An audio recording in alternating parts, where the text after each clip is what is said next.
Clear ke suara saya? Clear. Cikgu. Yeah. Clear cikgu. Alright. Masa record ni? Okay, tak apa. Start record ya.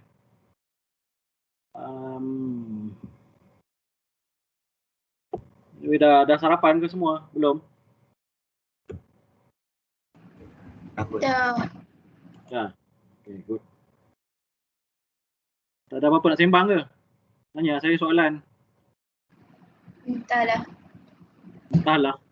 Tanya soalan selain daripada sains komputer. Cikgu ada pertandingan lain tak? Apa dia?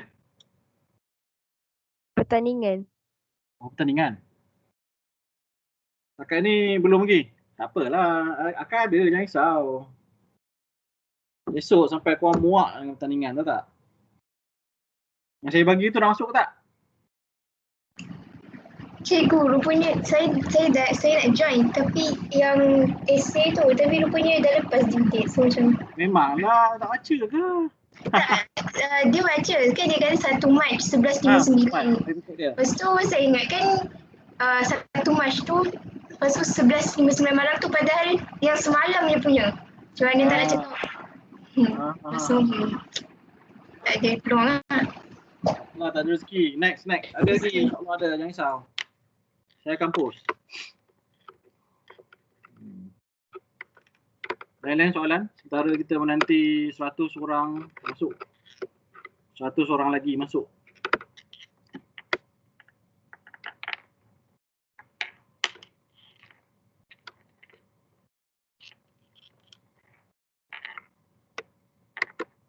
Ni ada pertandingan yang baru ni, apa ni nak masuk tak? Hackathon ni. Tapi itu buat kat maktab tu. Orang boleh cari kumpulan lah, boleh cari geng lah. Pertandingan tu macam mana cikgu? Yang buat programming lah, buat software lah. Bukan buat software, buat atur cara lah, buat aplikasi. So nanti cikgu ajar lah. Saya ajar, kalau saya ajar lah. Saya insyaAllah lah, kalau panjang umur, saya ajar lah. Anyway, sekejap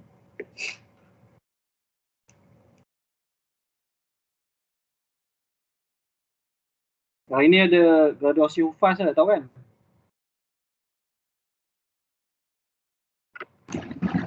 Tahu.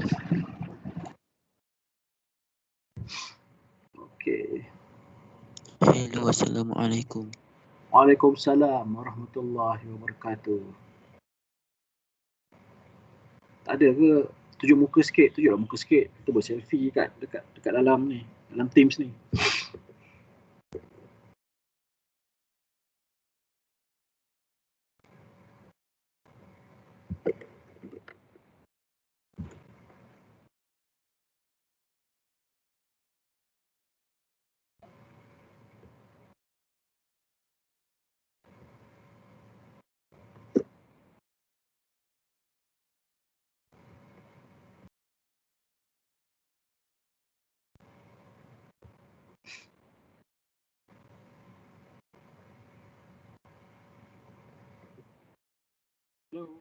Orang tak? Sedih tu ada.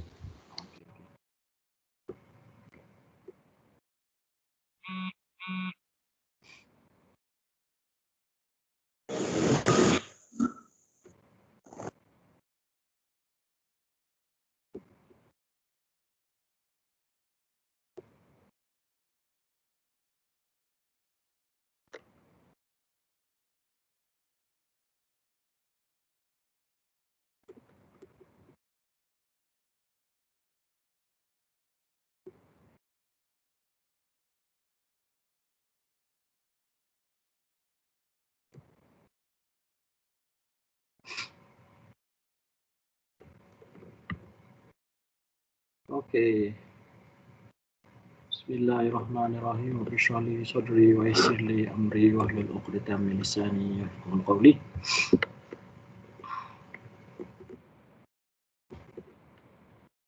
Okey, kita dah faham, kita dah cover bahagian penyataan masalah, kan?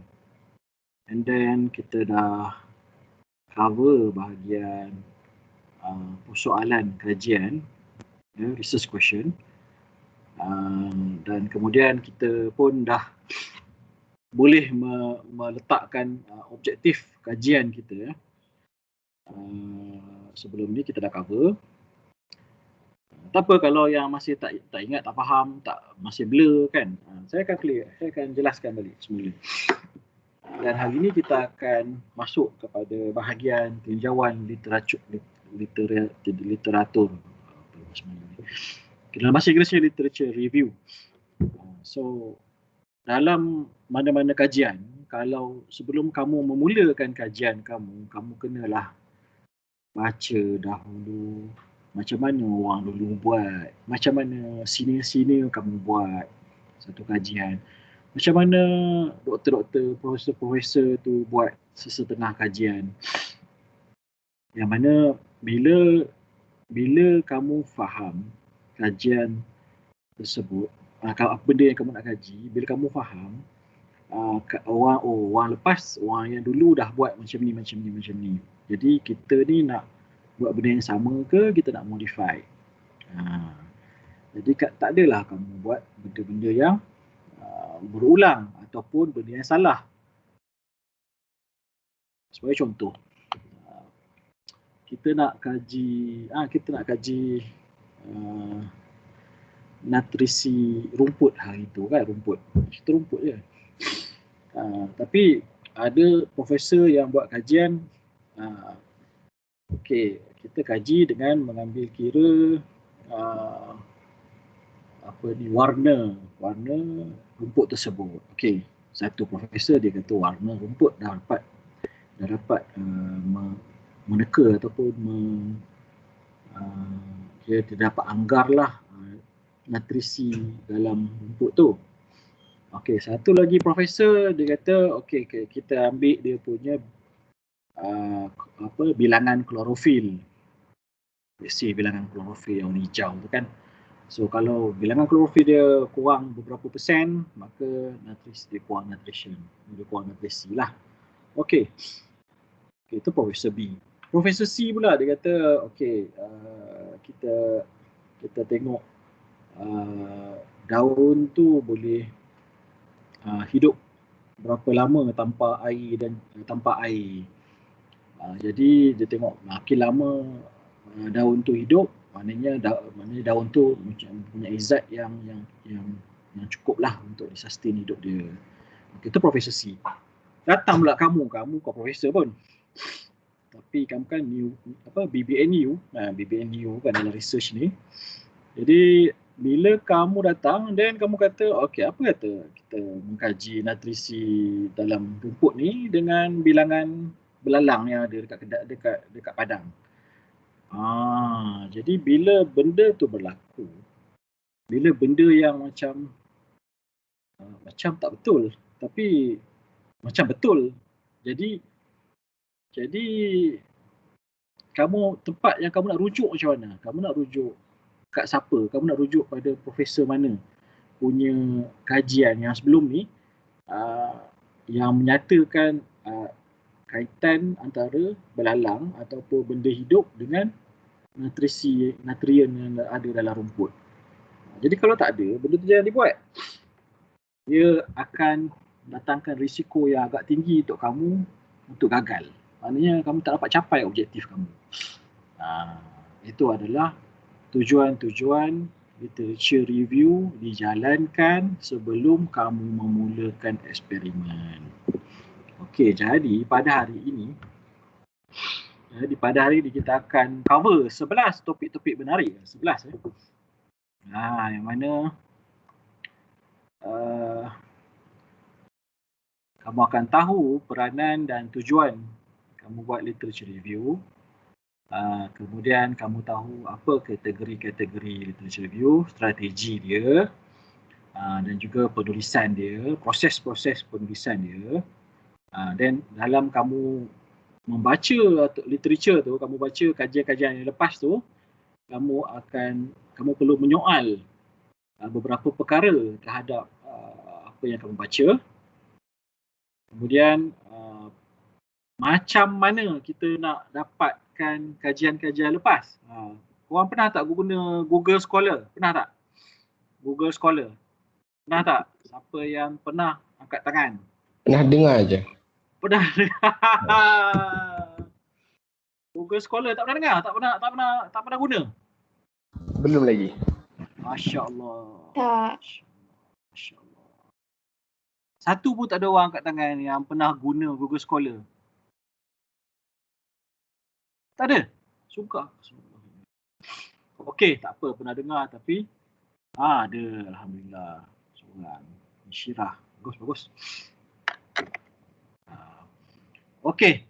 Jadi, seterusnya soalan yang Google Scholar. Okey, lepas tu kalau dah ada Google Scholar tu apa benda yang kau nak cari? Kan dah ada Google Scholar, kamu dah ada database ataupun kamu dah ada library. Kamu dah faham tau. Kalau kamu dah tahu guna Google Scholar, library pun tak pergi. Sampai tahap macam tu lah. Sebab apa? Library tak ada benda. Sampai tahap macam tu lah. Pada saya lah. Pada orang lain mungkin library tu ada buku-buku lama, ada gambar-gambar, buku-buku bergambar kan. Jadi itu lebih menarik pada setengah orang. Tapi Google Scholar adalah satu himpunan knowledge di hujung jari.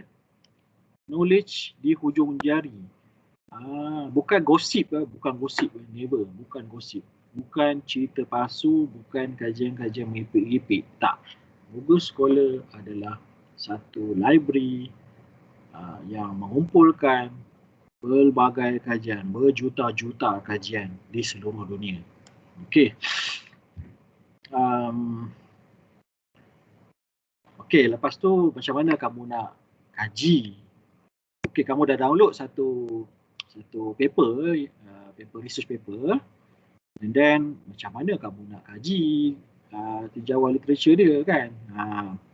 Okey, then bila kamu dah kaji, macam mana kamu nak gabungkan beberapa pendapat daripada beberapa kajian literature, daripada tinjauan literature tu. Jadi kamu dah ada 5, let's say kamu ada 5 research paper yang berkaitan tentang rumput tadi then kamu kata Profesor A cakap macam ni, Profesor B cakap macam ni, Profesor C cakap macam ni. Tapi dalam masa yang sama dia orang ada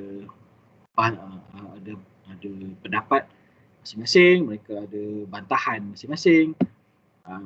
Jadi waktu tu kamu akan menggunakan skill-skill karangan kamu dalam bahasa Melayu ataupun bahasa Inggeris untuk mengolah ataupun menggabungkan kata-kata mereka. Dan kerja kamu dalam literature review bukan sahaja faham kerja orang. Masa inilah kamu inject kamu punya idea, kamu punya perbahasan, kamu punya hujah ke dalam satu-satu topik.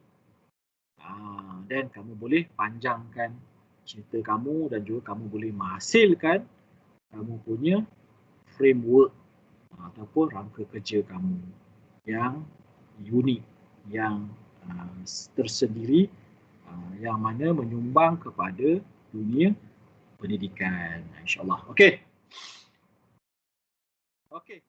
tujuan, peranan dan tujuan literature review. Okey, dalam sains komputer, biasanya kita buat literature review komprehensif ataupun menyeluruh dan mendalam ke atas sesuatu penyelidikan dalam topik yang kamu pilih. Jadi kalau kamu nak hasilkan satu kajian, kamu kena tengok orang lain yang sebelum ni dah pernah buat apa, A, B, C, D sampai Z. Dia orang dah buat apa, dia orang dah buat macam-macam.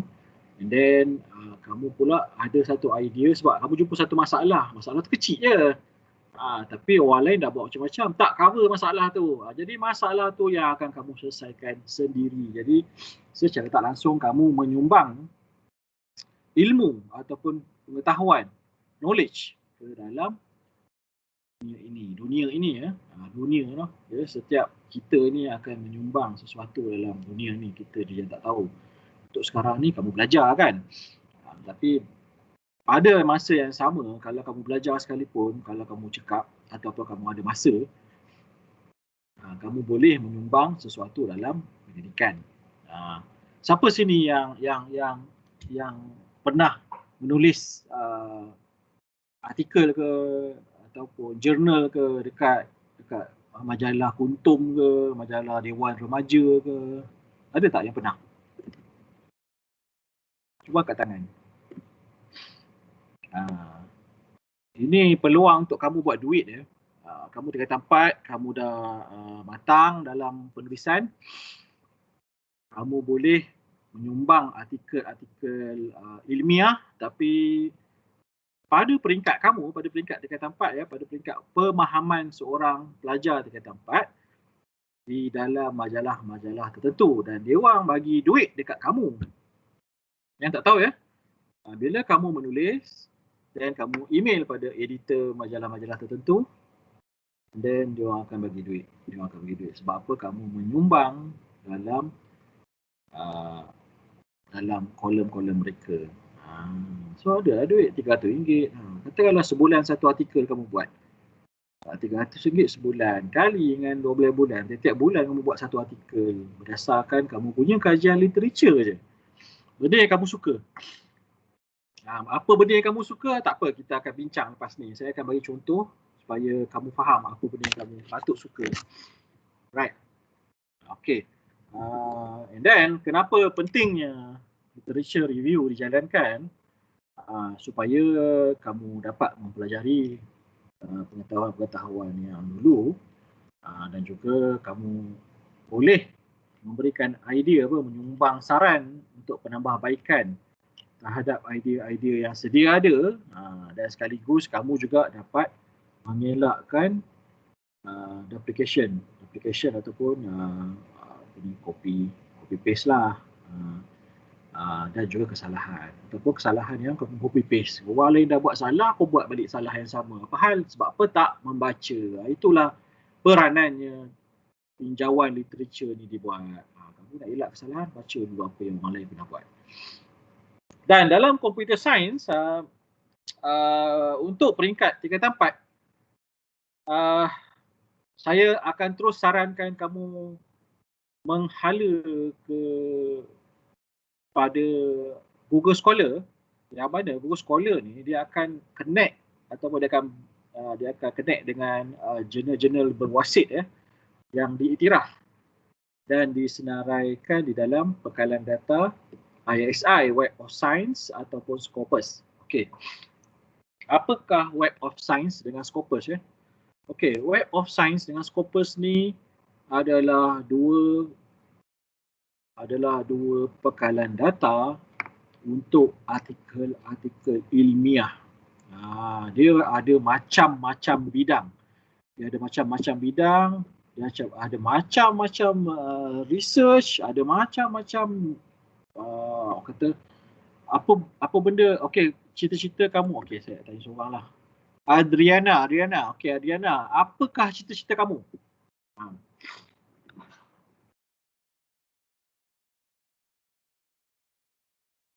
Adriana tidur Adam Haziq, apa cita-cita kamu?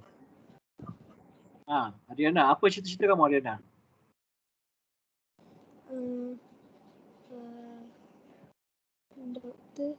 Doktor. Okey, doktor. Okey. Adam Haziq, apa cita-cita kamu?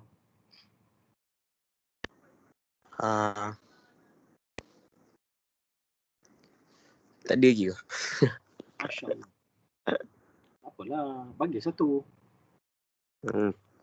Cerita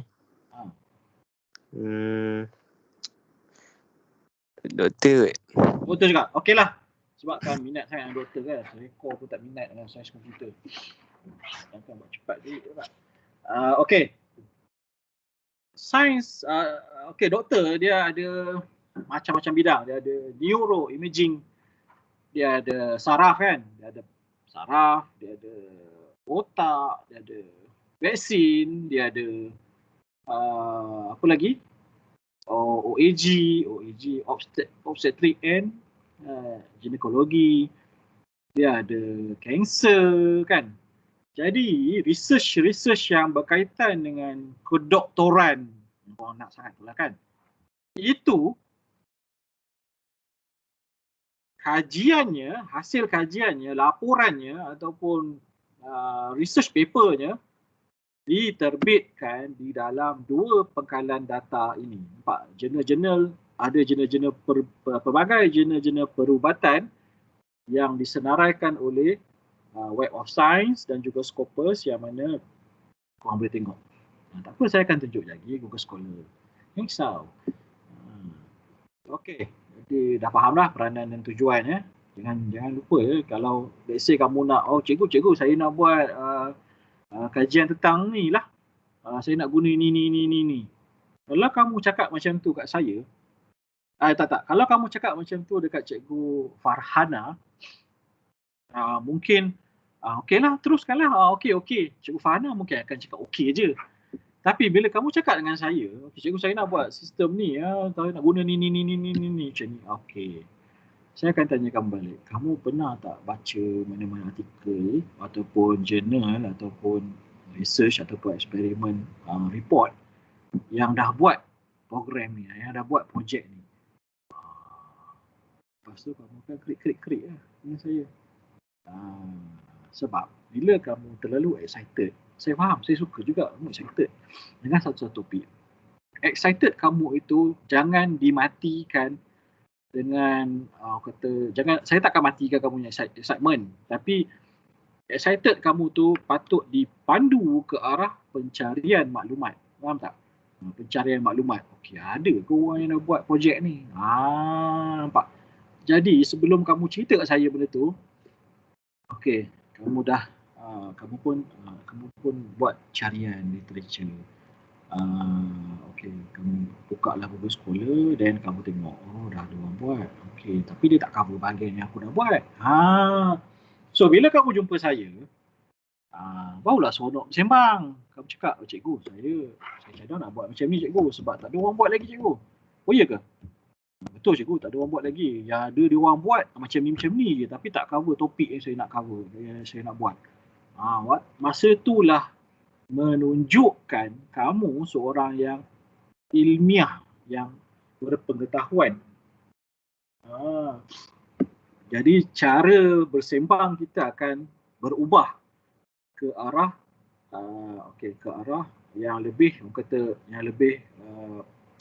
membina lah.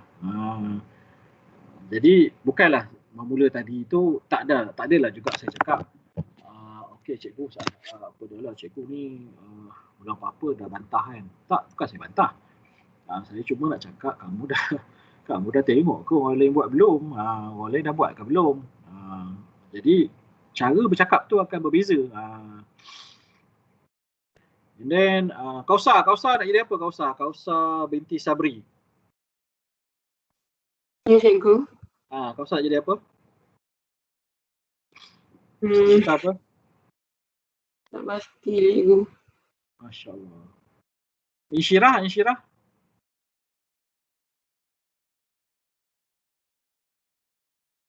Insyirah Nashwa. Ya, cikgu. Insyirah nak jadi apa? Mungkin medical assistant, cikgu. MA.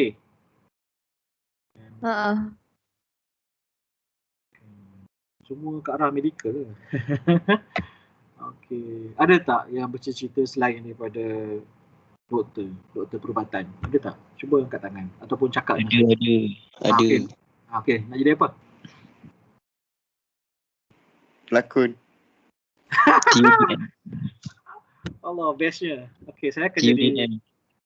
Apa dia? TUDM. Tentera Udara. Tentera Udara kepada bahagian apa? Engineering ke pilot? Unit pilot. Gerak khas. Okey. Gerak khas dia akan lebih kepada bahagian apa? Basikan apa semua lah kan? Macam MacGyver gitu ke? Ke macam mana? Gerak khas dia orang kan? Ke arah pilot cikgu. Pilot. ke arah pilot, saya rasa mungkin ada penyelidikan aero engineering, aerospace, bukan aerospace, Aerodynamic. aerodynamic. Betul je tu, aero engineering. Kalau Aero- nak bina kapal terbang semua tu, jet. Ada, subhanallah ada. Buka lah Google Scholar tu. Okey, tak apa. Kita buka lepas ni. Okey. Ada dua kategori literature review. Satu terpilih, satu lagi komprehensif. Semua nota yang saya bagi selama ni nota tu akan masuk exam ya. So, pastikan kamu download dan kamu, kalau saya ada explanation lebih-lebih tu, kamu catat lah. So, kategori terpilih ni dia akan fokus kepada segmen kecil dalam topik tertentu ya. Kiranya topik dia berkaitan dengan kesihatan. Tapi kamu tak naklah cover the whole part of kesihatan kan. Kamu hanya nak fokus pada bahagian diet saja. So, bahagian diet ni pun besar lagi. Bahagian diet macam mana nak menyedarkan, let's say macam mana kamu nak menyedarkan bahawa kepentingan pemakanan yang seimbang kepada di kalangan remaja sekolah. Nampak? Jadi projek tu dah berfokus. Dan satu lagi kategori tinjauan literature adalah komprehensif. Dia lebih menyeluruh dan dia lebih mendalam ke atas kerja-kerja sedia ada untuk topik-topik tertentu. Let's say komprehensif ni dia akan cerita pasal diet tadi.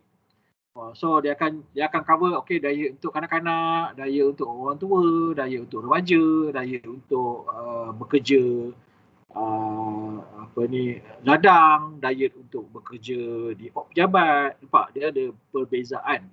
Tapi komprehensif ni maknanya dia cover, dia semak dekat atas kerja-kerja semasa yang ataupun yang dah dibuat untuk topik tertentu. Jadi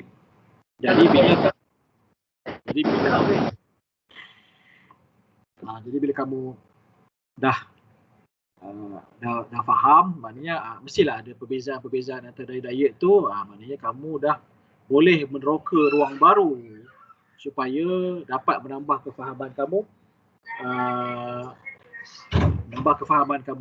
dalam isu diet tadi.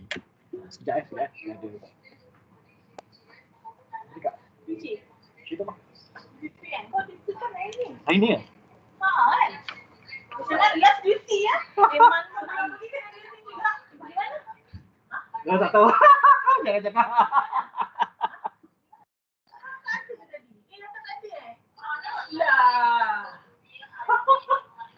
Agak say bye-bye lah tadi. Bintang ke? Bintang ke? Lagi up lah. Lagi up. Naik gadget. Federal. Okay, let's go. Federal. KKM. Dia mampu. Oh. Mampu. Lah, awak baru je kat sini. Benda tu tak rela. Ini asal ada tadi. Ada kat luar lagi lah kan nanti. Okey. Habis kamu nak pergi bila? Kamu tak apa? 1 April. 1 April. Dia buat April lah. Memang April. Yang jahatnya, yang tak berapa okey dah pergi, datang yang sangat okey tengok pergi juga. Alah, yang ganti pun okey juga. Ini budak-budak tak tahu ni. Macam mana?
Kenapa Peme?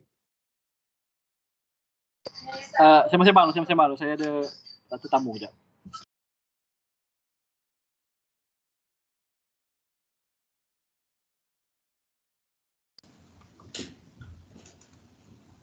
Tadi boleh cakap kenapa Peme?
Adik Peme.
Okey, sambung balik. Sorry.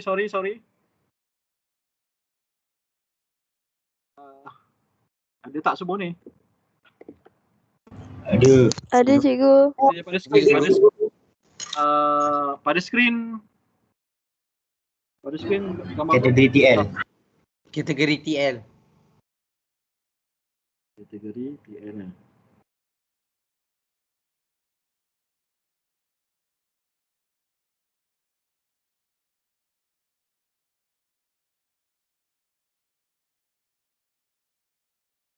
Okey.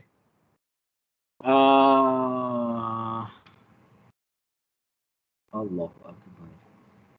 Okey, kategori TL. Komprehensif dah kan? Saya dah cover kan?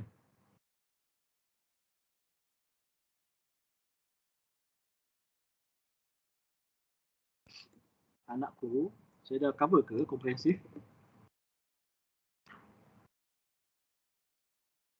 Sikit. Okey, sikit. Okey, komprehensif ni adalah dia topik yang besar. Komprehensif menyeluruh ya. Topik dia diet. Kan kita bagi contoh diet tadi ya. So diet ya, jadi bila kamu buat tinjauan literature tentang diet ni, komprehensif kamu akan tengok diet mengenai diet pada orang dewasa, diet pada kanak-kanak, diet remaja dan diet pada pekerjaan-pekerjaan kasar, buruh kasar ataupun diet pada pekerjaan-pekerjaan yang di pejabat. Maknanya beberapa semua isu diet tapi kamu tengok menyeluruh komprehensif. Itu je beza dia, terpilih dengan komprehensif. Bila terpilih ni kamu akan tengok kepada topik kecil. Dalam diet kanak-kanak, let's say diet kanak-kanak kan. Yang saya tahu kamu dekat Ikatan 4 ni kebanyakannya anak-anak sulung kan? Betul? Betul. Okey, jadi ada yang jaga adik-adik, betul kan? Betul cikgu. Kamu semua ni anak-anak yang bagus, anak-anak yang baik. Jadi kamu kena tahu. Takkan hari kamu nak bagi adik-adik kamu makan nugget, betul tak? Ya. Jadi secara tak langsung kajian kamu okey, menu apa hari ni aku nak buat ringkas cepat sebab aku ada kelas. Jadi adik-adik aku kenyang, adik-adik aku mempunyai nutrisi yang cukup untuk hari ini. Tapi biasalah ada setengah orang dia tak pandai. Dia anggap makanan tu asal ada makanan dalam tiap ais, aku goreng, aku bagi je lah dia orang makan. No. Diet dia tak macam tu ya. Bila kamu buat kajian tentang diet, jadi kamu akan nampak okey, sebenarnya aku dah bagi makanan tak seimbang pada adik aku. Aku bagi terlalu banyak protein dan aku bagi terlalu banyak makanan bergoreng pada adik-adik aku. Memang kerja aku senang tapi adik-adik aku makan benda yang tak sihat. Adakah itu benda yang kamu nak?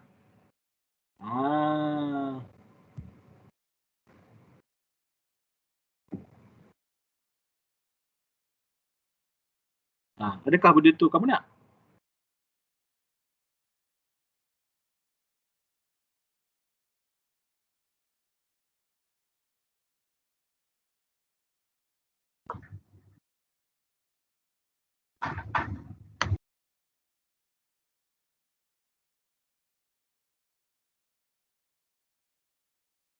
Hello? Ya cikgu. Adakah kamu nak adik kamu dapat makan macam tu? Diet dia macam tu? Tak setuju. Setuju lah kan? Jadi kamu perlukan satu ataupun mungkin kamu perlukan satu menu yang dapat kamu tukar setiap hari. Ini pun boleh jadi satu projek untuk kamu, betul tak? Satu projek, okey, sistem diet seimbang untuk kanak-kanak di musim PKP. Okey, kenapa saya cakap di musim PKP? Sebab fokus kamu satu diet, kemudian pergi kepada kanak-kanak, yang ketiga kamu pergi kepada PKP. Okey, kenapa kanak-kanak dan PKP? Sebab kamu adalah abang ataupun kakak sulung yang kamu kena jaga adik-adik kamu. Dan bila kamu jaga adik-adik kamu, kamu akan dapati, oh ini ada masalah besar ni. Ini memang masalah besar sebab aku tak ada idea. Aku perlukan satu sistem yang dapat membantu aku untuk memilih diet apa yang sangat sesuai dengan adik aku.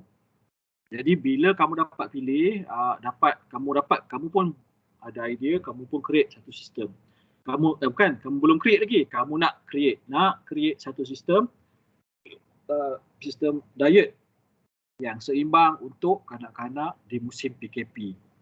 Sebab apa? Sebab satu, kamu anak sulung. Yang kedua, ibu bapa kamu bekerja.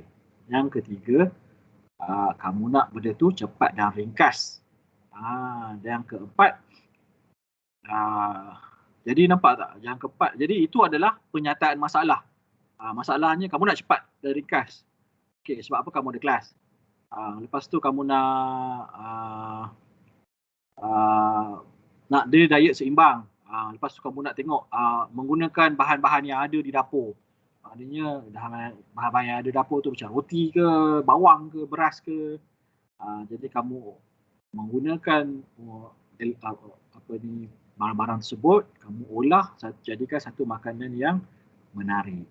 Kamu boleh buat satu sistem ataupun aplikasi yang dapat membantu kamu macam tu. Jadi hari-hari kamu tukar menu. Tak adalah adik rumah hari-hari makan nugget, makan french fries.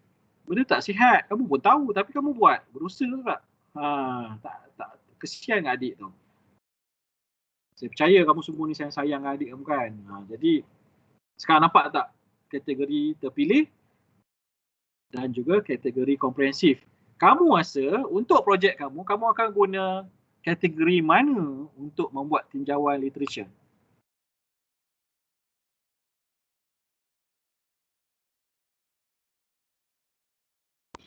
Cepat.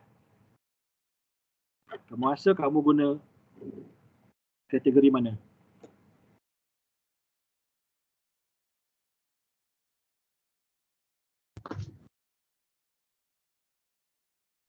Komprehensif.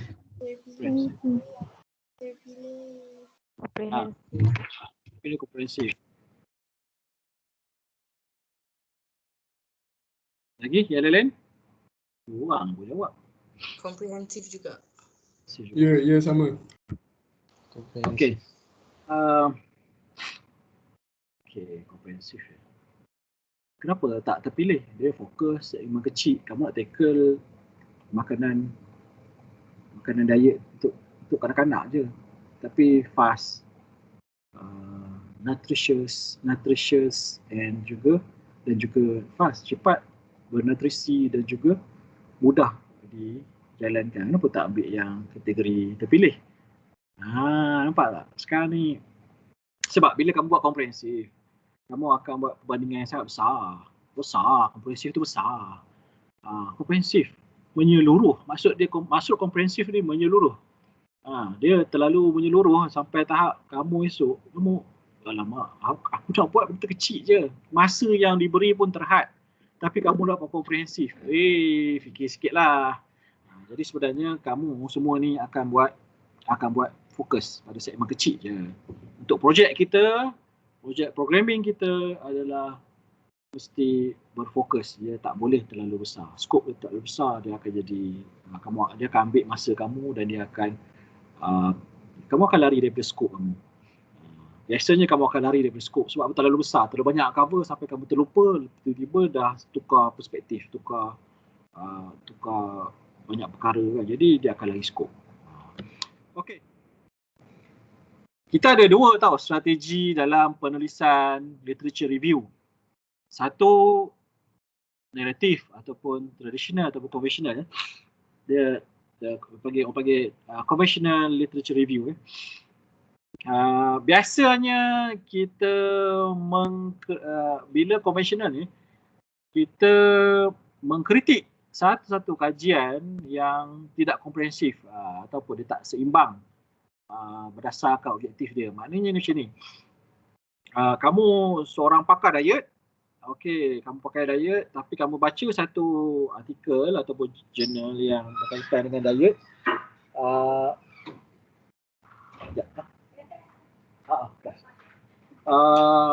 Kamu baca tentang diet, lepas tu kamu dapati ada beberapa perkara dia orang tak tackle, dia orang tak selesaikan isu-isu tertentu ataupun dia orang biarkan isu-isu setengah isu tergantung. Maka kamu akan mengkritik bahagian-bahagian itu, yang mana kritikan membina itulah yang akan kamu gunakan untuk membantu kamu punya research, kamu punya penyelidikan. Biasanya lah orang yang buat conventional literature review ni dia berpengalaman dan berpengetahuan luas.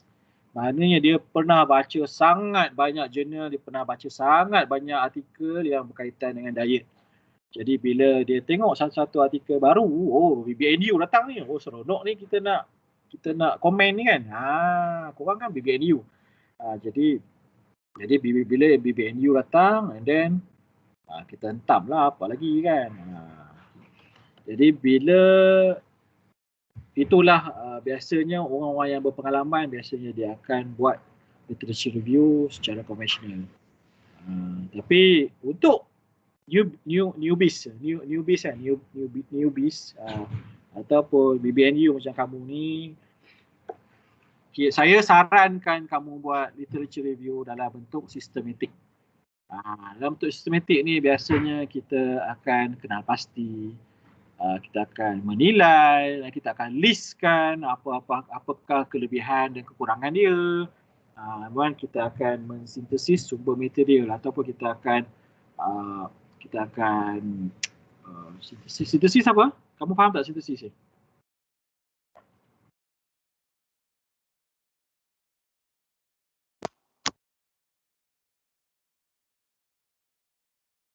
Faham tak sintesis? Tak faham cikgu. Dia macam memproses kan cikgu? Macam apa? Memproses tak Memproses Masa nak satukan, menyatukan. Memproses, menyatukan. Sintesis ni kamu akan kopik dia, kamu buka dia satu-satu. Sintesis buka satu-satu tu kan. Gabungkan daun, lepas tu kamu akan korek dia punya dermis luar, lepas tu kamu akan keluarkan dia punya klorofil dia, lepas tu dia punya apa benda lagi kan. Itu sintesis lah. Jadi tapi biasanya kamu taklah level tu untuk computer science. Tapi computer science kita akan sintesis sumber material ni, maknanya apakah dia punya pemboleh ubah yang dia guna, dan kamu akan cuba faham, kamu akan cuba kopik, kamu akan cuba kopik adakah pemboleh ubah yang dipilih ni merupakan satu pemboleh ubah yang bermakna ataupun bernilai kepada kamu punya research. Okay. So biasanya literature review, secara systematic literature review ni dijalankan oleh BBNU macam kamulah. Jadi saya lebih suka kamu untuk buat literature review dalam bentuk sistematik berbanding dengan konvensional, melainkan kalau kamu rasa kamu pakar lah dalam bidang yang kamu, dalam topik yang kamu pilih Okey. Tadi saya beri contoh apa untuk ni kategori tadi terpilih dengan komprehensif diet kan. Diet kan. Okey. Ingat tolong ingat untuk saya Okey. Kemudian dalam proses penulisan literature review kita ada beberapa langkah. So 5 langkah ni kamu akan amalkan.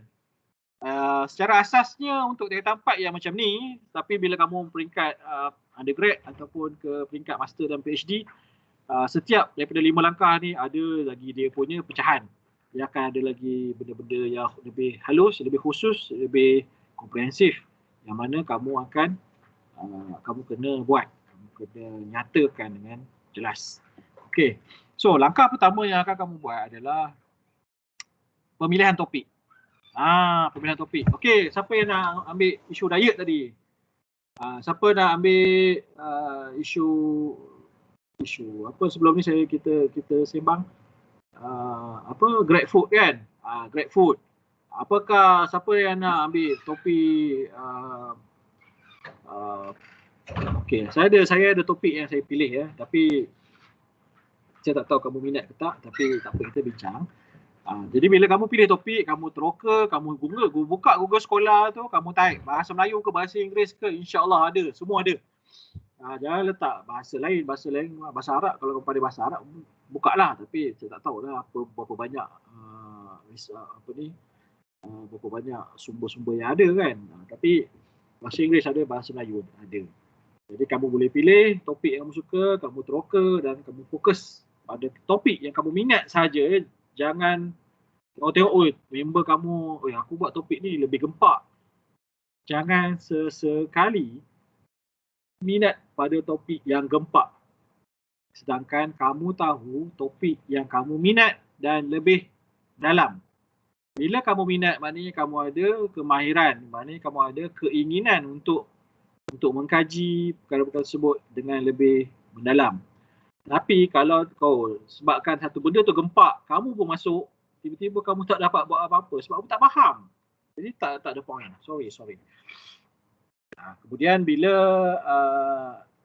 kemudian lepas tu kamu akan masuk lepas kamu pilih topik, yang kedua kita kena selidik dan kumpul maklumat. Waktu ni lah kamu guna Google Scholar.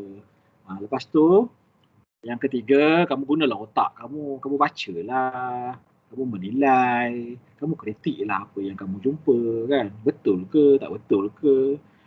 Tapi kamu ingat artikel yang telah diterbit dia adalah betul. Yang dah diterbit dia dah betul. Sebab apa? Artikel-artikel tersebut telah pun diterbitkan dalam jurnal berwasit. Jurnal berwasit ni maksud dia jurnal yang dinilai oleh jurunilai yang pakar. Sebagai contoh, menggunakan proses kita double blind review. Okey, maknanya macam ni ya. Soalan dia?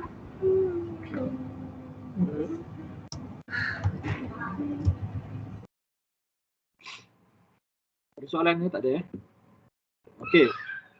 Biasanya kita mengkritik bukan kita menghina kita mengkritik supaya kita dapat membina idea-idea baru ataupun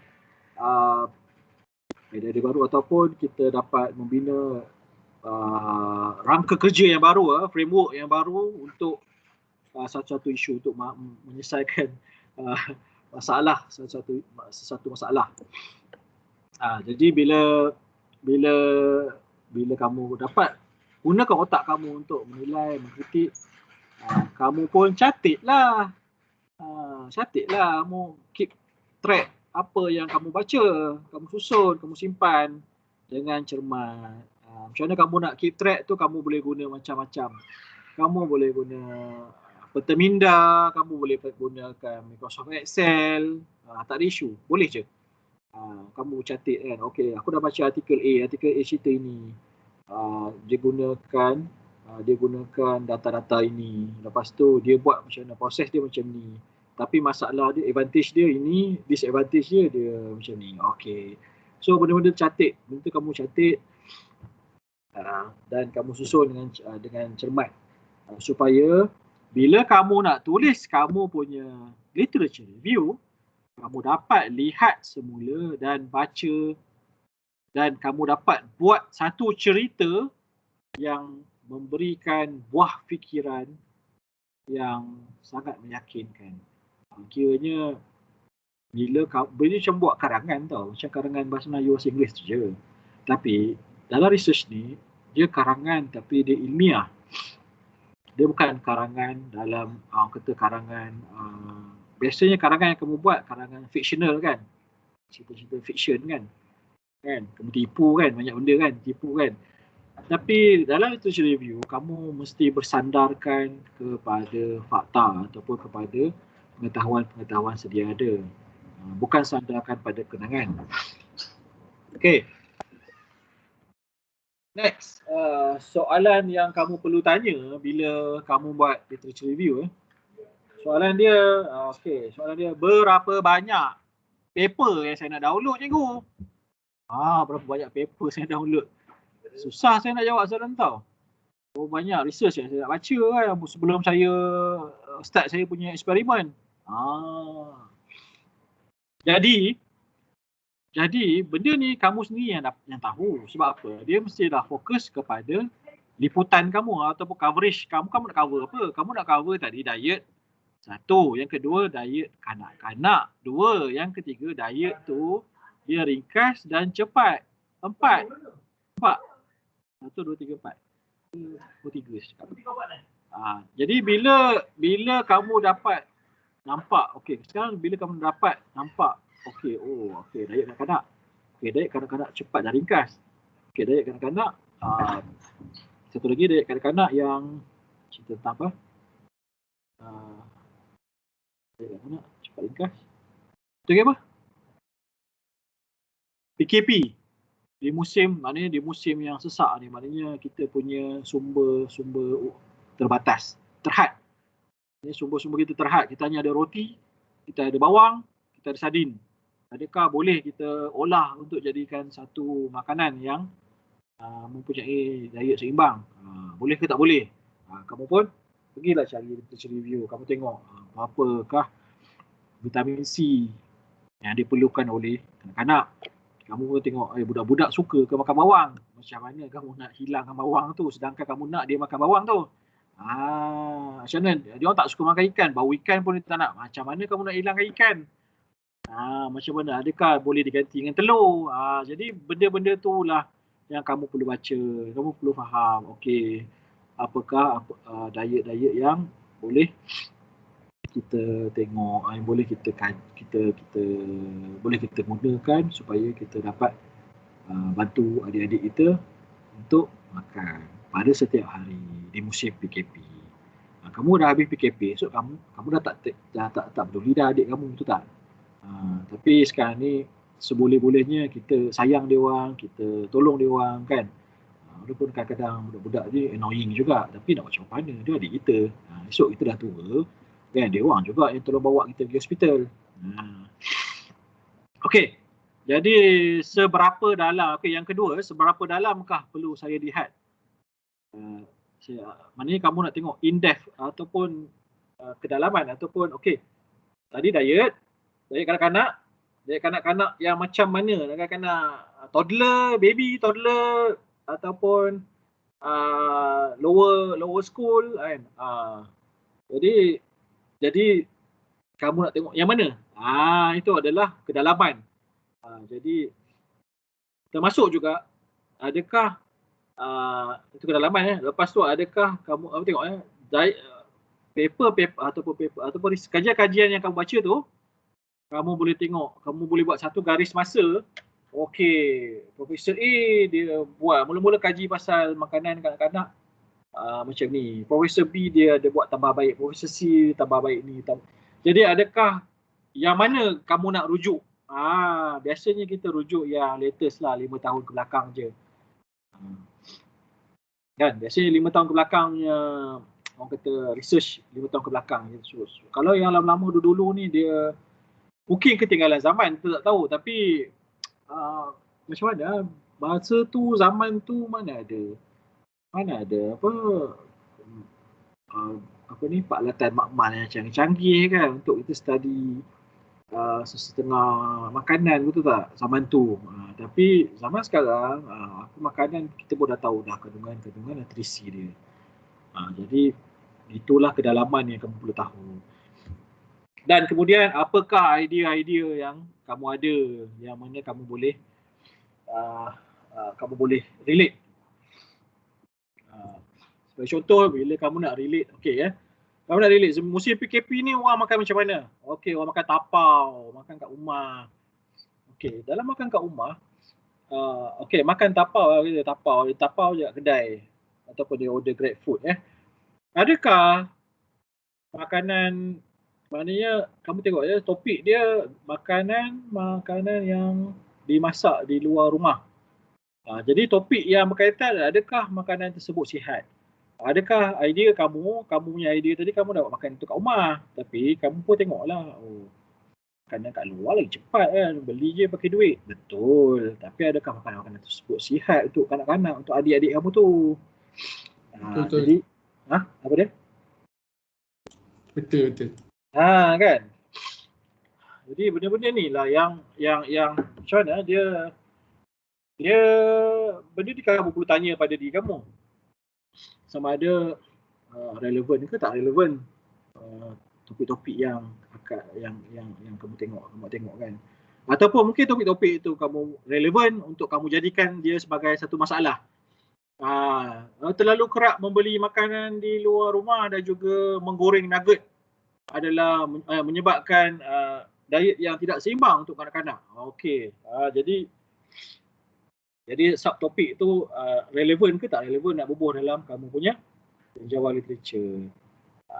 Kamu boleh olah benda tu, kamu boleh cerita, tak masalah. Okey. Kemudian, apakah literature review menyumbang, bila kamu baca satu paper tu, adakah dia menyumbang kepada idea framework kamu? Aku nak buat framework sistem diet seimbang untuk kanak-kanak. Yang mana setiap hari dia ada menu-menu pilihan yang mudah, ringkas dan juga cepat. Dia juga bernutrisi. Jadi sistem aku akan membantu remaja-remaja dengan tempat untuk membuat pemilihan makanan yang tepat untuk adik-adik mereka. Jadi ada tak orang buat projek tu lagi setakat ni kamu rasa? Mungkin ada, mungkin tak ada, tapi bila tak ada tak apa, maknanya itu idea kamu bagus. Tapi bila tak ada, so framework yang macam mana kamu nak rujuk yang ada kaitan dengan diet sistem yang beritahu ataupun dia ada cerita, sistem tu ada cerita pasal okey, kami buat satu sistem software ataupun kami buat satu sistem untuk menjaga diet orang dewasa, tapi kanak-kanak tak ada. Jadi kamu boleh gunakan framework dia tapi fokus pada kanak-kanak. Nampak tak kamu punya sumbangan? Dan kenapa kamu kena gunakan instrumen tertentu untuk eksperimen kamu? Benda ni pun soalan dia. Kenapa aku kena guna instrumen diet dia orang dewasa kan? Kenapa kan? Sebab dia kaedah dia dah establish. Kaedah dia dah establish. Establish apa dalam bahasa Melayu? Establish.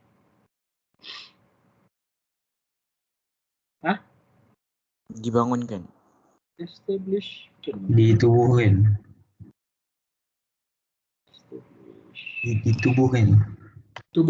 Ditubuhkan.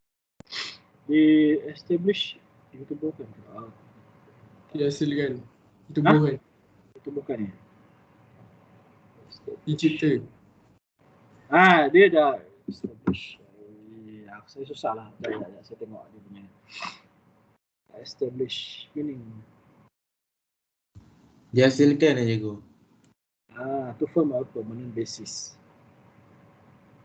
To set up a firm or permanent basis. Achieve permanent acceptance or recognition. Okay. Dia dah dapat recognition. Dia dah pun diiktiraf. Establish, diiktiraf. Dia telah, pada kajian-kajian lepas tu dah diiktiraf.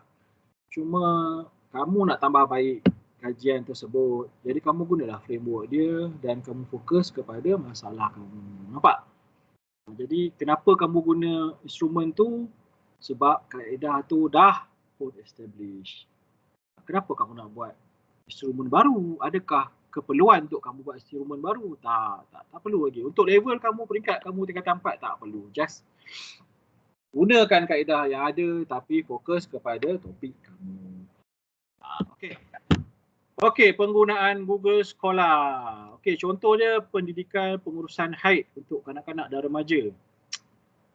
Kamu nak contoh ni ke ataupun contoh diet?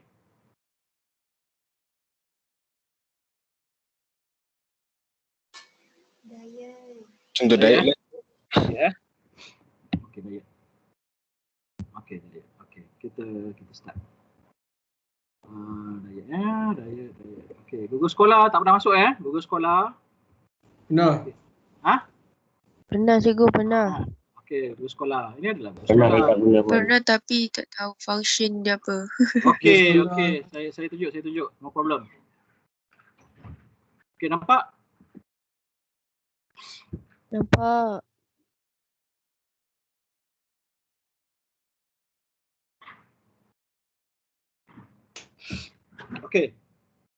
Okey, Google Scholar Okey, bagi saya tadi apa? Diet.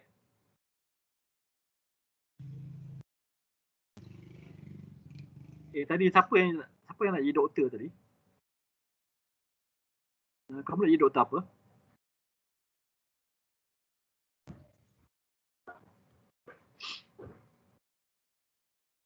Dengar tak? Hello. Dengar cikgu. Nah.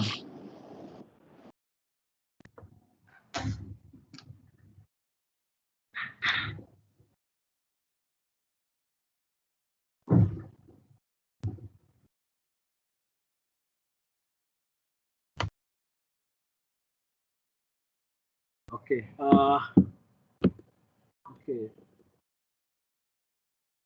Google Scholar Okey. Pengurusan diet kanak. Okey. Nampak? Nampak ke tak? Pengurusan. Nampak juga. Nampak ya. Okey. Nampak. Okay, very good. So, artikel dia ada banyak artikel kat sini saya rasa ada 373 artikel. Saya ingat mungkin dalam bahasa Melayu. Oh, banyak research orang Melayu dah buat tau. Dia main-main saya kata Melayu malas. Jadi tengok kamu tengok yang kedua ni keberkesanan bahan pendidikan bercetak untuk pengurusan makanan dalam kalangan pesakit kanser kanak-kanak. Research dia fokus pada kanak-kanak yang kena kanser. Nampak diet dia? Kamu tadi diet kamu ke apa? Diet kanak-kanak biasa kan? Bukan kanak-kanak special kan? Adik-adik kamu ada yang sakit kanser? Tak ada. Okey. Kalau ada sakit kanser boleh baca artikel ni. Tapi kalau tak ada, tak apa. Okey, jadi kita buka Kita buka dia. Kita baca. Kita buat literature review pada pagi ni. Okey, jadi tapi kita tak dapat full penuh lah. Jadi okey, dia punya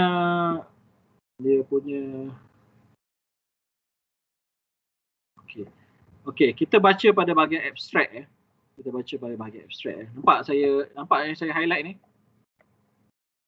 Nampak. Okey. Nampak ke? Betul ke? Sekejap saya nak zoom sikit Okay. Nampak ya? Nampak. Okey, dia kata malnutrition is a common malnutrisi ataupun ketidakseimbangan nutrition adalah satu perkara yang sering terjadi ketika rawatan kanser kepada kanak-kanak. Dan sebab apa benda tu berlaku? Sebab tak ada proper care, tak ada penjagaan yang khusus untuk orang macam tu. Jadi implikasi dia negatif lah. Benda ni akan memberi implikasi negatif. Dan the purpose of this study, okay, the purpose tujuan kajian ni dijalankan adalah untuk membina printed educational material. Maknanya printed ni apa? Majalah ataupun kertas lah kan. Dia nak bina bahan pendidikan yang bercetak yang menceritakan tentang penjagaan kanak-kanak untuk penjaga kanser kanak-kanak. Okey. Dia punya research nak menghasilkan satu bahan pendidikan, bahan ilmiah yang bercetak untuk penjagaan makanan kanak-kanak yang mengalami kanser. So, penjaga kanak-kanak yang mempunyai kanser ni dia ada rujukan. Dia ada rujukan, dia beri satu A4 size untuk dia rujuk supaya hari ni minum apa, esok minum apa. Okey, benda yang kamu dah buat, yang orang ni dah buat, yang orang ni dah buat adalah apa? Bahan pendidikan bercetak, kan? Manakala kamu pula nak buat, dia pun dah buat bahan bercetak. Sekarang ni kita tak ada sistem. So, kita perlukan satu sistem yang boleh membantu penjaga kanak-kanak untuk mendapatkan nutrisi yang lengkap pada setiap hari di musim PKP. Jadi, apa beza dia? Beza dia penjaga kanser kanak-kanak ni, kamu taklah jaga adik kamu yang kanser. Kalau ada, maknanya kertas kerja ni relevan lah untuk kamu. Tapi kalau tak ada, maknanya adik kamu semua normal, Alhamdulillah. Maka research kamu ataupun kamu punya projek adalah untuk cipta satu, kat sini a printed educational. Tapi kamu pula nak mencipta sistem yang bertajuk penjagaan pemakanan untuk penjaga kanak-kanak di musim PKP. Tapi study kajian orang ni, dia taklah buat kajian, buat sistem. Dia buat KAP, dia buat research tentang knowledge, attitude and practice. KAP. Jadi sekarang ni kamu bukanlah nak kaji dia orang punya knowledge ataupun attitude ataupun practice. Kamu punya study adalah untuk menghasilkan satu framework ataupun satu rangka kerja yang mana sistem kamu untuk membantu kamu dalam menjaga pemakanan kanak-kanak. See? Okey, ni satu dah. Ini satu paper yang kamu dah baca. Okey, next. Kita tengok sama-sama. Okey, nampak ke? Nampak. Baik. Okey. Yang ini pula. Yang ini pula. Kepercayaan terhadap amalan pemakanan dalam kalangan penjaga kanak-kanak leukemia. Leukemia. Leukemia. Ini full paper ni. Okey, kita baca. Jadi kamu pun baca, kamu pun download, buka artikel ni pun kan. Kamu pun buka artikel ni, lepas tu kamu pun okey. Tengok siapa yang hasil jurnal ni diterbitkan di mana? Di Jurnal Kesihatan Malaysia. Ini jurnal yang berwasit. Lepas tu tajuk dia kepercayaan terhadap amalan pemakanan dalam kalangan penjaga kanak-kanak leukemia. Okey, apa kepercayaan dia? Kamu pun biasanya kamu malaslah baca abstract, kita tengok pada result. Kita tengok pada hasil kajian dia. Okey, hasil kajian dia. Okey. Dia orang percaya belut dipercayai bagus untuk merawat kanser. Ini kepercayaan mengarut mana entah, saya pun tak tahu. Lepas tu dia kata kurma dapat meningkatkan sel darah kanak-kanak. Pisang dipercayai dapat meningkatkan ANC. Durian Belanda boleh menyembuhkan kanser. Kepercayaan apa tu? Teh bunga dapat menyejukkan badan anak. Yang anak tengah buat treatment leukemia, dia kata bagi minum teh bunga lah untuk sejukkan badan dia.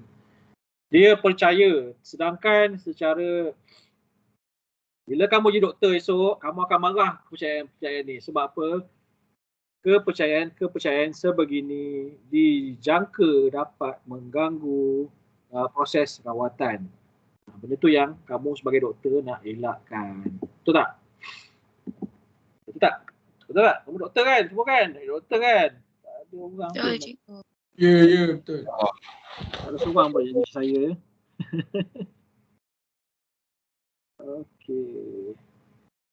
Okey.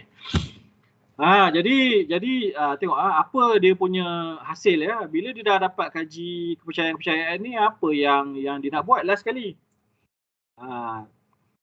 Okey, kamu pun baca pada bahagian perbincangan. Kesimpulan. Okey, kesimpulan lah terus. Malaslah nak baca yang lain-lain banyak sangat. Okey. Kajian ini telah menunjukkan pelbagai kepercayaan. Betul. Okey, lepas tu maklumat pemakanan oleh ahli profesional. Okey. Dan dia kata hasil kajian ini membuktikan kepentingan mendidik para ibu bapa dan penjaga dalam menjelaskan salah tanggap. Yang ini memang betul-betul salah tanggap ni perlu dibetulkan. Dan maklumat pemakanan oleh ahli profesional kesihatan kepada penjaga pesakit perlu diseragamkan supaya mengelakkan kekeliruan. Nampak keyword dia? Keyword dia adalah kekeliruan. Banyak orang keliru tapi menjadi tugas kepada kamu sebagai saintis ataupun doktor untuk membetulkan fahaman dia orang tentang makanan, tentang diet.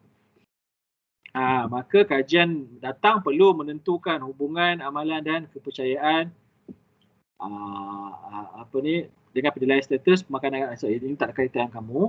Tapi part yang paling best, pendidikan berterusan. Nampak tak kat sini? Dia punya cadangan. Pendidikan berterusan melalui risalah kesihatan, ceramah dan media perlulah ditingkatkan bagi memberi kesedaran dan pengetahuan pemakanan lebih mendalam kepada masyarakat. Sekarang ni kau nampak tak apakah jurang yang dijelaskan dalam ayat ni? Nampak tak jurang dia? Gap, research gap dia. Nampak tak? Pendidikan berterusan melalui risalah kesihatan, ceramah dan media. Nampak tak gap dia? Gap dia, kau tak nampak tak apa. Gap dia tak hasilkan satu sistem pun untuk membantu memberi kesedaran. Jadi adalah menjadi tanggungjawab untuk kamu menghasilkan satu sistem. Okey. Tapi sistem, sekarang ni satu sistem betul. Diet tu, menu diet tu saya dapat dari mana? Menu diet tu kena tengoklah pada menu-menu diet sedia ada. Okey. Alright, apakah perlu dicari ya? Okey. Back balik ya. Nampak tak apa yang saya tulis? Apa yang kat skrin ni? Nampak je. Apa dia? Apakah yang perlu dicari? Alright, good.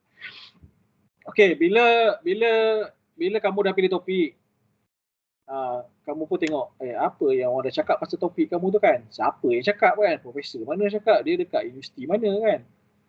And then kalau tak ada topik kamu tu tak ada orang cakap pun. Kenapa kan? Macam mana boleh tak ada orang cakap? Itu pun satu persoalan juga. And then benda yang kamu cari kedua adalah ada ke teori ataupun kaedah ataupun eksperimen yang diperdebatkan pada masa ini. Maknanya teori ke kaedah ke eksperimen mengenai topik kamu yang sedang diperdebatkan pada masa kini. Kemudian adakah terdapat idea yang kamu setuju ataupun tak setuju ya? Idea yang kamu setuju atau tak setuju. Kenapa kamu setuju, kenapa kamu tak setuju? Okey. Then adakah kamu tak setuju sebab dia cakap bolehlah teori je boleh tapi dia tak pernah pun buktikan lagi apa yang dia cakap tu. Jadi benda-benda itulah yang kamu boleh gunakan untuk convince orang, untuk yakinkan orang bahawa eksperimen kamu adalah satu eksperimen atau projek kamu adalah satu projek yang sangat-sangat bermakna, memberi impak kepada masyarakat. Dan juga apakah yang masih belum disentuh dalam topik anda? Okey, topik kamu tadi tu topik diet kan? Topik diet yang dah disentuh apa tadi? Kanak-kanak leukemia, kanak-kanak kanser dah sentuh dah kan? Topik kanak-kanak biasa yang apa ni, yang ditinggalkan di rumah bersama abang ataupun kakaknya. Itu topik tu ada orang sentuh tak? Belum lagi. Percayalah cakap saya, belum ada. Jadi kamu nampak sekarang ni topik yang susah-susah tu profesor-profesor tu buatlah. Tapi topik yang senang ni kita dah buat. Nampak? Secara tak langsung kamu dah menyumbang ilmu kamu kepada masyarakat. Bila kamu sistem siap, laporan kamu dah siap, benda-benda tu lah yang akan menyumbang kepada pertambahan atau percambahan ilmu pengetahuan. Jadi macam mana kita nak kaji cara ataupun kita nak mengkaji literature review ni Satu, first kali kita kutip, kita buat search dekat Google Scholar tu dan kita bacalah semua literature review yang relevan Kalau cakap pasal kanak-kanak, janganlah semua benda yang kanak-kanak kau baca. Kita carilah yang diet kanak-kanak, baru baca. Kan? Dan kenal pasti perkara yang penting ataupun yang di luar skop. Maknanya perkara yang pentingnya kamu nak tahu tadi tu macam mana dia orang nak memperkenalkan satu sistem ataupun satu kaedah untuk membantu penjaga kanak-kanak kan. Ataupun yang di luar skop. Luar skop ni macam kanak-kanak yang dia orang bagi tu kanak-kanak leukemia ataupun kanak-kanak kanser, tapi itu dah luar skop aku dah. Tak apa. Tapi itu tak apa. Dan itu luar skop, tapi aku nak tahu macam mana dia orang buat. Okey. Sebab apa? Dia kaitan kanak-kanak dan juga diet. And then kamu buatlah analisis kekuatan dan juga kelemahan. Jadi maknanya bila tengok kekuatan paper paper kanak-kanak kanser apa kan, kekuatan dia, apa kelebihan dia, tapi apa kekurangan dia pula. Dan kanak-kanak leukemia kamu pun senaraikan apa dia punya fokus dan apa dia punya kelemahan. Dan kemudian kamu sediakan satu pandangan yang bermakna mengenai literature review tersebut. Jadi kamu boleh ambil mana-mana orang cakap mengenai topik tersebut. Sebagai contoh, pandangan seorang pakar diet di UKM menyatakan bahawa kanak-kanak yang tidak mempunyai yang mempunyai malnutrisi maknanya nutrisi yang tak seimbang, berkebarangkalian akan mengalami masalah dalam pembelajaran. Adakah kamu yang kamu bagi adik kamu makan nugget hari-hari tu akan okey? Dia boleh belajar elok? Tak. Sebab apa? Dia hanya ada protein tapi dia tak ada vitamin. Let's say macam tu. Jadi benda tak seimbang. Otak kita perlu vitamin. Kan? Jadi bila otak kurang vitamin, kan ada sesetengah sel tak dapat berhubung. Itu benda-benda itulah yang penting. Then bila dah jadi kamu boleh mula macam tu. Then kamu gariskan kunci konsep artikel kamu kena pasti tema dia, konsep, ruang yang kamu boleh kritik ataupun kamu boleh tak bersetuju dengan artikel tersebut. Jadi kamu boleh merangkaikan, kamu boleh connect antara perbandingan dan juga kontras ataupun kontras apa dalam bahasa Melayu? Kontras apa dalam bahasa Melayu? Apa dia? Kontras. Apa dalam bahasa Melayu kontras? Busy. Kontras saya. Bandingan dan perbezaan ya. Okeylah. And then last sekali dalam literature kamu, last sekali adalah pendapat kamu. Apa yang kamu cakap, apa pandangan kamu dalam situasi tersebut. Pada pendapat saya, terdapat banyak kajian yang telah dijalankan ke atas kanak-kanak yang diet kanak-kanak yang berpenyakit. Namun demikian, diet kanak-kanak yang normal tetapi dan mudah mudah dan cepat dilakukan di rumah ketika musim musim kuarantin kan. Sangat kurang dinyatakan. Jadi dengan ini jadi research ini atau kajian saya akan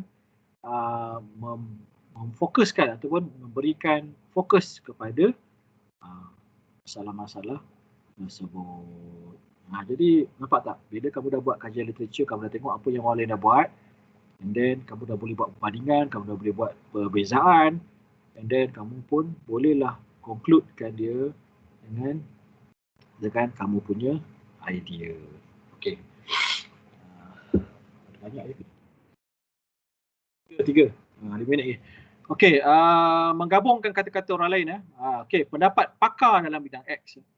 Okey, ini bidang diet Rasa kamu bidang diet, kamu nak cakap okey, cara ayat ataupun olahan bahasa kamu, kamu boleh cakap okey, pada pendapat Profesor A, diet yang seimbang tidaklah sangat kritikal untuk kanak-kanak. Tapi pendapat Profesor B, nampak dia kamu kat situ kamu boleh melaga-laga ke orang punya research. Boleh, tak ada isu, no problem. Tapi pastikan betul-betul, jangan kamu tipu.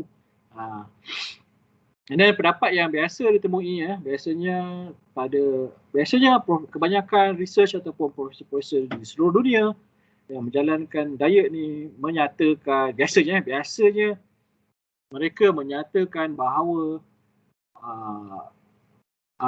diet seimbang adalah sangat penting untuk kanak-kanak supaya tumbuh besaran mereka baik dan juga tumbuh besaran mereka tidak terbantu. Itu adalah kebanyakan pendapat penyelidik kan. Kemudian apa pula pandangan ataupun anggapan orang lain? Jadi bila kita juga boleh buat anggapan anggapan orang lain. Contoh macam kami menganggapkan bahawa orang lelaki lebih kurang membeli di Lazada berbanding perempuan kan. Jadi anggapan-anggapan tu boleh kamu menyatakan, dan juga apakah hujah-hujah kedua-dua belah pihak. Juga mungkin ada setengah literature review yang kamu buat, kamu dapati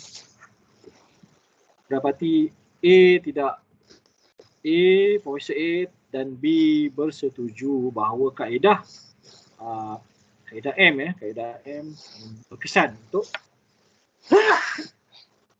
untuk masalah X. Ini contohnya macam ayat kamu dalam cerita diet ni, Profesor A dan Profesor B bersetuju bahawa kaedah penyampaian yang berkesan dijangka dapat membantu menyelesaikan masalah kesalahfahaman mengenai diet terhadap kanak-kanak.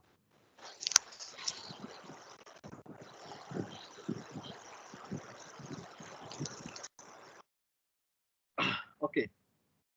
Last kali. Mendapatkan hujah anda dalam penyelidikan. Okey. Ini benda yang last ya. Bila kamu dah senaraikan, kamu dah sembang pasal literature, kamu dah kritik, kamu dah kutuk, kamu dah kamu dah buat perbandingan, kamu dah boleh buat perbezaan, maka tibalah masanya untuk kamu memasukkan hujah kamu ke dalam penyelidikan tu. So, first kali yang kamu kena buat adalah kamu kena jelaskan hujah kamu dengan meletakkan diri kamu di tengah-tengah perbincangan. Idea kamu, suarakan pendapat kamu, dan kemudian kamu tunjukkan macam mana kamu buat kesimpulan daripada satu topik itu berdasarkan idea-idea daripada sarjana yang ada, daripada idea pengetahuan yang ada. Jadi waktu inilah kamu nak cakap mengenai apakah yang penting mengenai subjek tertentu, subjek diet tadi. And then kamu nak katakan bagaimana kamu nak bersetuju dengan Profesor A mengenai diet tu. Dan macam mana kamu nak cakap yang kamu tak bersetuju dengan Profesor B. Kemudian macam mana kamu nak cakap pasal macam mana kamu nak tanam kepentingan hujah kamu. Maksudnya penting juga hujah kamu. Siapa yang tak nak dengar kan. Tapi doesn't matter lah dia orang nak dengar tak nak dengar, tapi waktu ni kamu nak cerita. Sebenarnya pandangan saya terhadap perkara ni penting. Kita perlu fokus juga pada diet makanan seimbang pada kanak-kanak biasa juga. Selama ni kita fokus pada kanak-kanak berpenyakit. Maksud saya, tapi kita terlepas pandang kanak-kanak yang sihat pun perlukan diet yang seimbang. Waktu itulah kamu masukkan hujah-hujah kamu. Dan last sekali kamu buatlah kesimpulan daripada literature review kamu bahawa kaedah mereka tak berpokok ataupun kaedah mereka tak cukup ataupun kaedah tak cover bahagian-bahagian yang kamu nak buat, dan ini yang akan kamu buat. Jadi kamu akan nyatakan kekurangan kaedah sedia ada. Kaedah tu mungkin kaedah tu mungkin dah fokus pada kanak-kanak leukemia. Tapi tak berkesanlah menu tersebut untuk kanak-kanak normal. Nampak? Jadi waktu ni kamu boleh suarakan pendapat kamu dan kemudian kamu memperkenalkan jurang kajian ataupun research gap ke atas pendidikan. Seperti sekarang ni kita dah ada parameter kanak-kanak leukemia, kita ada parameter kanak-kanak kanser, tapi kita tak ada parameter kanak-kanak normal. Dan juga bila kamu buat bila kamu nak, jadi bilalah sekali kan kamu boleh dah nyatakan jurang kamu dalam literature.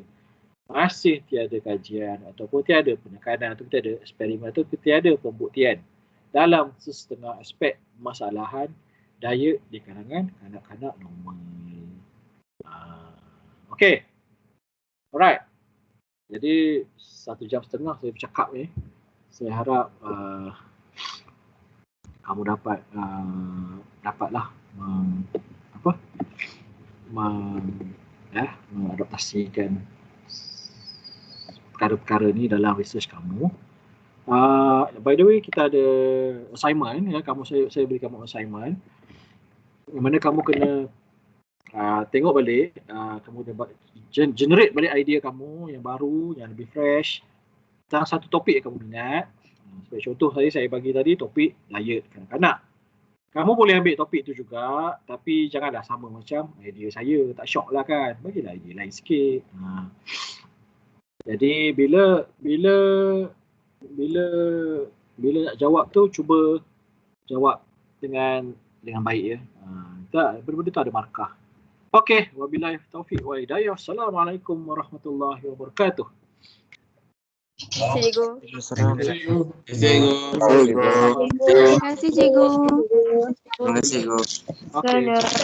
Terima kasih cikgu. Assalamualaikum. Waalaikumsalam. Cikgu, di badan ke